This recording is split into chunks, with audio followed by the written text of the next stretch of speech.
मधुबनी शहर के राजनगर प्रखंड स्थित राजघाट मैदान में रविवार की दोपहर लोक जनशक्ति पार्टी के राष्ट्रीय अध्यक्ष चिराग पासवान जन संवाद मिलन समारोह में पहुंचे, जहां हजारों की संख्या में लोग राजघाट मैदान में पहुंच चिराग पासवान के पहुंचते ही युवाओं ने चिराग भैया चिल्लाते हुए चिराग पासवान का स्वागत किया। वहीं जनशक्ति पार्टी के राष्ट्रीय अध्यक्ष चिराग पासवान ने अपने जन संवाद में सीधे बिहार के मुख्यमंत्री नीतीश कुमार पर निशाना साधते हुए कहा कि चिराग पासवान से किस बात की नफरत है। मुख्यमंत्री जी पूरी ताकत झोंक दी चिराग पासवान को समाप्त करने के लिए और मेरी पार्टी को तुड़वाकर, मेरे घर को तुड़वाकर, मेरे घर परिवार से निकलवा दिया। मेरा क्या गुनाह है।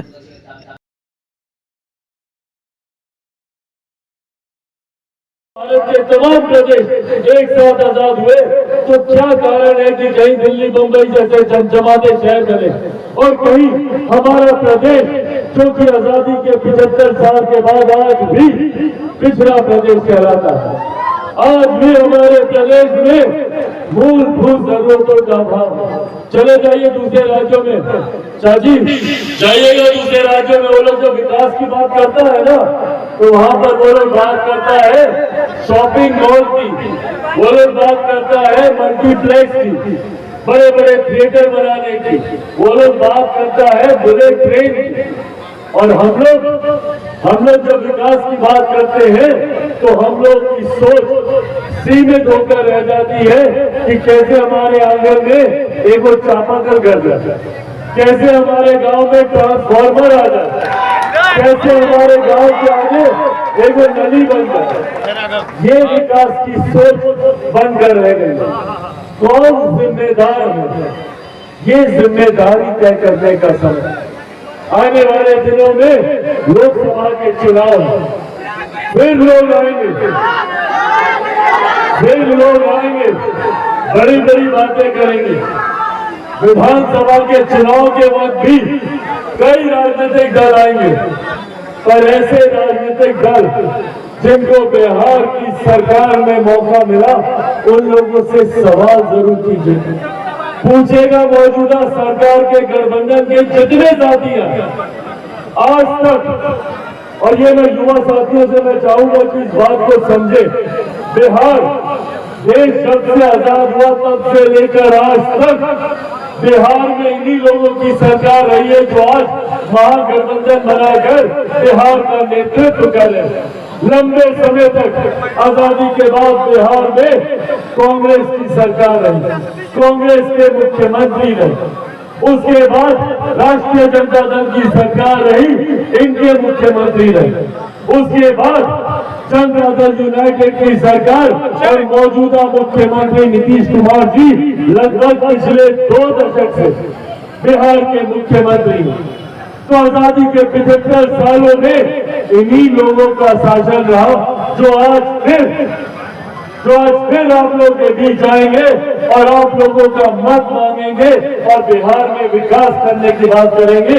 उस वक्त पूछेगा इन लोगों से कि 75 सालों में इन्होंने बिहार के लिए क्या किया, बिहार की अर्थव्यवस्था के लिए इन्होंने क्या किया, बिहार विकसित राज्यों की श्रेणी में बराबरी पर आके खड़ा हो, उसके लिए इन्होंने क्या किया कि बिहार से पलायन रुके थे।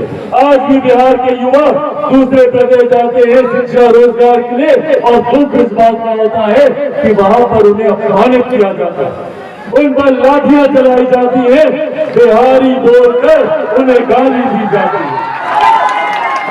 अगर ये बिहारी शब्द गाली बना तो किसने इस बिहारी शब्द को गाली बनाया? मुख्यमंत्री नीतीश कुमार जी की वजह से।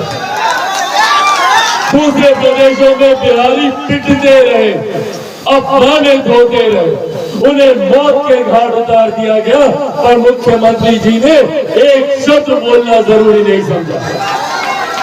मुख्यमंत्री दूसरे प्रदेशों में जाकर पीड़ितों से क्या मिलेंगे जब वो अपने ही प्रदेश में किसी पीड़ित परिवार से मिलना जरूरी नहीं समझते। बिहार में बड़ी से बड़ी घटना घट जाए, मुख्यमंत्री नहीं जाता, बड़ी से बड़ी हत्या हो जाए, मुख्यमंत्री नहीं जाता, बिहार के जवान शहीद हो जाए, उनके परिवारों से मिलने नहीं जाते, जहरीली शराब पीने से हत्याएं हो जाए, उन पीड़ित परिवारों से मिलने मुख्यमंत्री नहीं जाते। तो जब मुख्यमंत्री हमारे सुख को हमारे साथ खड़े ही नहीं होते। जब उन्हें हमारे सुख अच्छे बुरे भले से फर्क ही नहीं पड़ता, तो उनके होने या ना होने से हमें भी कोई फर्क नहीं पड़ता। ये उनको जरूरत है मुख्यमंत्री जी को ये बताने की कि इन्होंने दो बार जनादेश का अपमान करने का काम किया। 15 में जनादेश का महागठबंधन के लिए सरकार चलाई एनडीए के साथ, 2020 में जनादेश का एनडीए के लिए सरकार चलाई इन्होंने महागठबंधन के साथ। तो जो मुख्यमंत्री जनादेश का अपमान करते हो, जो मुख्यमंत्री बिहारियों का अपमान करते हो, जो मुख्यमंत्री दुख जिनके यहाँ हत्याएं हुई हो, जो पीड़ित हो, उनके साथ रहना जरूरी ना समझते हो, तो ऐसे मुख्यमंत्री को मुख्यमंत्री पद पर रहना चाहिए क्या? वो सिर्फ दिखाने के लिए कार्रवाई करने का प्रयास करते हैं, पर हकीकत है कि मुख्यमंत्री जी से अब बिहार संभल नहीं रहा। उनकी व्यक्तिगत महत्वाकांक्षाएं उन पर इतनी हावी हो गई हैं कि बिहार की दुर्गति उन्हें दिखाई नहीं देती। उनके सहयोगी बोलते हैं कि अस्पताल बनने चाहिए, स्टेडियम बनने चाहिए।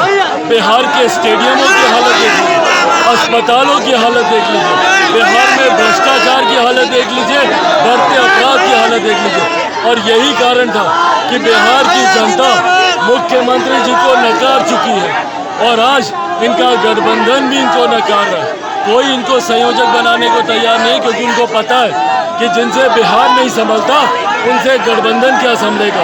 इसीलिए सबने इनको साइडलाइन कर दिया। कुछ ही दिन पहले यहाँ पे जन स्वराज के जो संस्थापक हैं प्रशांत किशोर, वो भी आए थे मधुबनी। उन्होंने मधुबनी के हर गांव में जाकर यात्रा की। उन्होंने भी बिहार को बदलने की बात कही है और उन्होंने भी कसम खाई है जब तक बिहार को बदलेंगे नहीं, बिल्कुल जरूरत है नई सोच के आगे आने की।